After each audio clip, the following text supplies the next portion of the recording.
My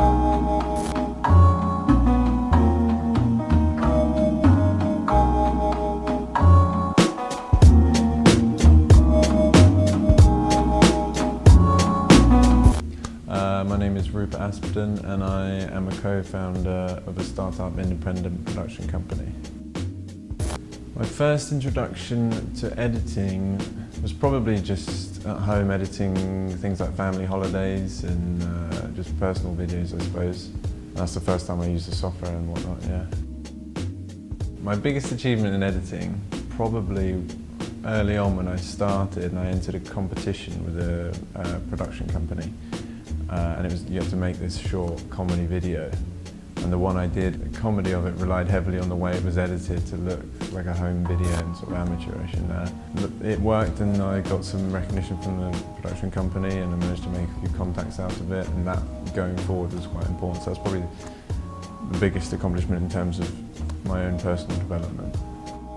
When you're creating something, a project, if you're the driving force behind the creative vision of that project, having as much control as you can is paramount really, because the more people you let influence your goal, you end up diluting it slightly and it ends up 3 or 4 different people's vision of what you originally set out to do. So if you can edit it yourself, then you have control over what comes out. And even if it's not your work, you still have control over how that project comes out and how you can put your own creative influence into that. What's your last name? You don't know, mate. Okay. Depends on the person whether they're impressed by what I do for a living, I suppose. It's an interesting question because some people who are interested in media find it impressive, I suppose, and they are interested to know more, but other people, where I don't make a huge amount of money, I guess a lot of people aren't impressed by that particularly. And it is my honour to present to you tonight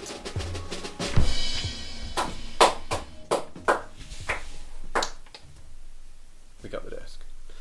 Networking is very important in the media industry because a lot of what you're doing involves a very tight team who are all working together, so people want to know whether they can work with you essentially, or whether you're going to be a pain to work with, whether you're going to make creating this thing, this film, TV show, radio show, whatever it is, easier, or whether you're going to make it harder. So networking essentially allows people to find out whether you're compatible as a team, and that sort of thing you can't necessarily find on an application form or a CV, so it is very important.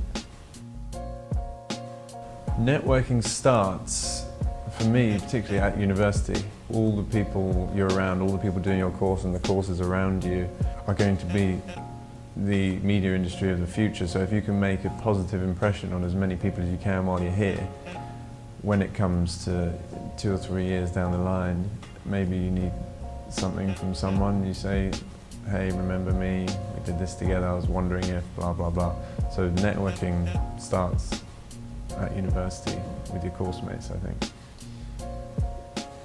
Part of editing I like the least would probably be sorting out the rushes at the beginning, sorting footage into bins, syncing audio, all of the logistical stuff that doesn't require any creative input I find pretty boring. I'm not the most organised person as it is, so all of this sort of pre-post-production, I'll say, is the stuff I don't like.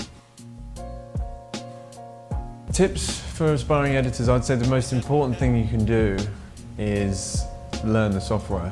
As I say, learn the keyboard shortcuts. Know exactly, once you see the footage and you've identified what you want to do, you want to make sure you know how to do it. So just learn the software, practice editing, particularly when you go into the industry. People want fast editors who can do it efficiently. So number one priority for an editor starting out is learn the software, learn everything, what it's capable of, learn the shortcuts and get quick at doing it. Yeah, that's it. Right, nice one. Sweet, was I loud enough?